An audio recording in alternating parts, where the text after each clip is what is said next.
உளன்கண்டாய் நெல்லெஞ்சே உத்தமென்றும் உளன்கண்டாய் உள்ளுவார் உள்ளத்தும் உளன்கண்டாய் வெள்ளத்தினுள்ளானும் வேங்கடத்துமையாலும் இந்த உள்ளத்தினுள்ளான் என்று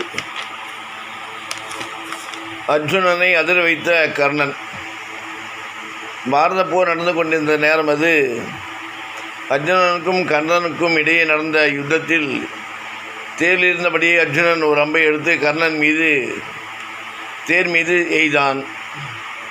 அந்த அம்பின் வீரியத்தால் கர்ணனது தேர் சற்று நிலை குலைந்து 4 அடி பின்னோக்கி நகர்ந்தது. இதனால் கோபமுற்றான் கர்ணன். மறுகணம் அவன் ஆக்ரோஷத்துடன் அம்பு ஒன்றை எடுத்து அர்ஜுனன் தேர் மீது எய்தான். அதனால் அர்ஜுனனின் தேர் 1 அடி பின்வாங்கியது. அப்போது அர்ஜுனனின் அருகில் இருந்த கண்ணன் பெருமிதம் பொங்க, பார்த்தாயா கிருஷ்ணா, நான் எய்த ஒரு அம்பு கர்ணனின் தேரை 4 அடி பின்னோக்கி நகர்த்திவிட்டது. ஆனால் பதிலுக்கு அவன் எய்த அம்பு எனது தேரை 1 அடி மட்டுமே பின்னுக்கு தாக்கி நகர்த்தியது என்றான். அவசரமாக அவனை இடைமறித்தான் கண்ணபிரான். அர்ஜுனா, நீ இதை பெருமைக்குரிய செயலாக கருதுகிறாயா? கண்ணபிரானது கொள்ளையில் பொதிந்திருந்த ஏளனத்தை கவனித்தான் அர்ஜுனன். கண்டிப்பாக அதில் என்ன சந்தேகம்? சற்று உஷ்ணமாக கேட்டான் அவன். மறுகணம் வாய்விட்டு சிரித்தான் கண்ணபிரான். எரிச்சலுட்டான் அர்ஜுனன். கிருஷ்ணா, ஏன் சிரிக்கிறாய்? உனது அறியாமை எண்ணி கண்ணபிரான் அமைதியாக கூறினார். அறியாமையா? ஆமாம், விளக்குகிறேன். உனது இந்த தேரின் மேலே என்ன இருக்கிறது தெரியுமா? சகல வல்லமையும் பொருந்திய ஆஞ்சநேயன் கொடி. அவரது பலம் என்ன, பராக்கிரமம் என்ன? அவர் இந்த தேரில் இறங்கி நம்மை காத்து வருகிறார். மேலும் உலகை காக்கும் பரமாத்மாவான நான், வில்விதையில் நிகரட்டான நீ, இப்படி 3 பேர் இதில் உள்ளோம். ஆனால் எதெல்லாம் ஒரு அம்பியின் மூலம் தேரை 1 அடி நகர்த்திவிட்டான் கர்ணன். அதனால் உண்மையில் அவன்தான் பெருமைக்குரியவன். கண்ணனை விளக்கம் கேட்டு அர்ஜுனன் தலை வெட்கத்தால் தலை கவிழ்ந்தது. உண்மை எப்போது வெல்லும்? எப்போதும் உண்மையே பேசுங்கள். நீங்கள் பொய் பேசினால் அந்த பொய்யை நீங்கள் காப்பாற்ற வேண்டும். அதே நேரம் நீங்கள் உண்மையை பேசினால் அந்த உண்மை உங்களை காப்பாற்றும். ஒரு பொய்யை மறுக்க பல பொய்கள் சொல்ல வேண்டும். ஒரு உண்மையை சொல்ல அப்படி எதுவும் செய்ய வேண்டியதில்லை. உண்மை பேசுவதில் இருக்கும் இன்னொரு சிறப்பு என்னவென்றால், நீங்கள் என்ன சொன்னீர்கள் என்பதை நினைவில் வைத்திருக்க வேண்டியதில்லை. உண்மை என்றும் மாற்றப் போவதில்லை. பொய் சொன்னால்தான் யாரிடம் என்ன சொன்னோம், இங்கே சொன்னோம் என்றெல்லாம் நினைவில் வைத்து இருக்க வேண்டும். எப்போதும் உண்மையே பேசுங்கள். உங்கள் மனதிற்கு உண்மையாயிருங்கள், பொய்யாய் நடிக்காதீர்கள். மனதிற்கு பிடிக்காததை செய்ய வேண்டாம், அது வருத்தத்தையே தரும். ஆம் நண்பர்களே, வாழ்க்கை என்பது ஒரு முறைதான். உண்மையாகவும் நேர்மையாகவும் வாழ்ந்தோம் என்ற மன நிம்மதியை நீங்களே உங்களுக்கு தாருங்கள்.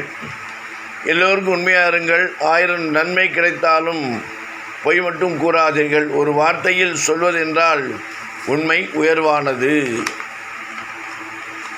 யார் அந்த ஜெகத்குரு? ஆவேசமாக கேட்டார் ஒரு பண்டிதர். கைகால் இல்லாத குருவிகள் கூடு கட்டுகின்றன.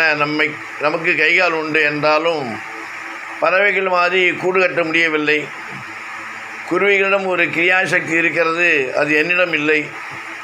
அதனால் குருவி என்னுடைய குரு என்று சொல்லி கன்னத்தில் போட்டுக்கொண்டு கைகூப்பி வணங்கினார் பெரியவா.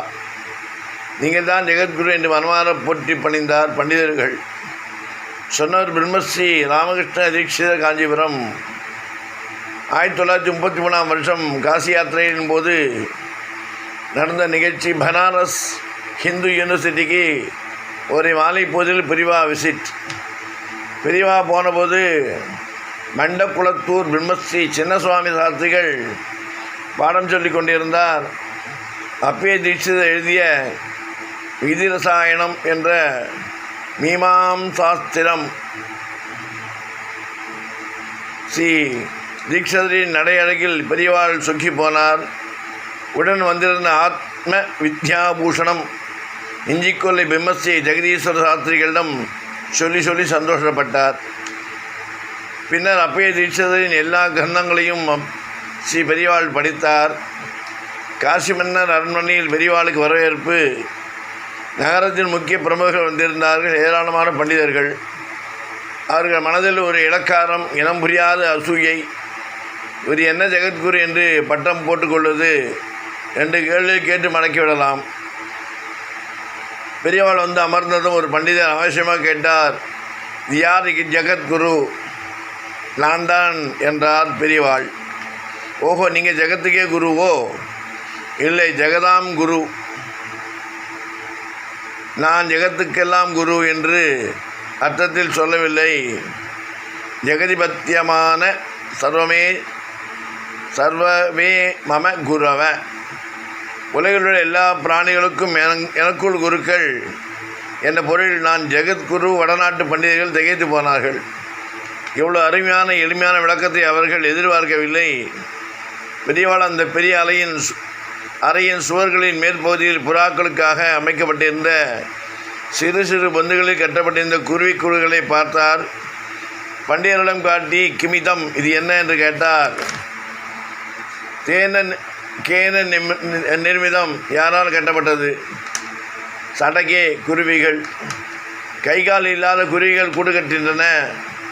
நமக்கு கைகால் உண்டு என்றாலும் பறவைகள் மாதிரி கூடு கட்ட முடியவில்லை. குருவிகளிடம் ஒரு கிரியாசக்தி இருக்கிறது, அது என்னிடமில்லை. அதனால் குருவி என்னுடைய குரு என்று சொல்லி கன்னத்தில் போட்டுக்கொண்டார். மகாபிரிவா கைகூப்பி வணங்கினார்.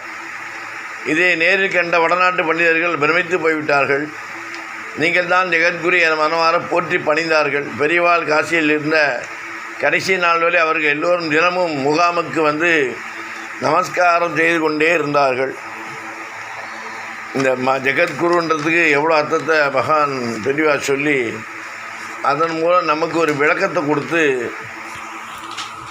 ஜெகத்குருனால ஜெகத்துக்கு குரு, குருவுக்கே குருன்ற மாதிரி ஒவ்வொரு ஆழ்ந்த கருத்தையும் சொல்லி அதன் மூலம் நம் வாழ்க்கைக்கு நமக்கு எவ்வளவு பயனுள்ளதாக நாம் அதை பயன்படுத்தி கொண்டு அதை போல் நாம் வாழ வேண்டும்.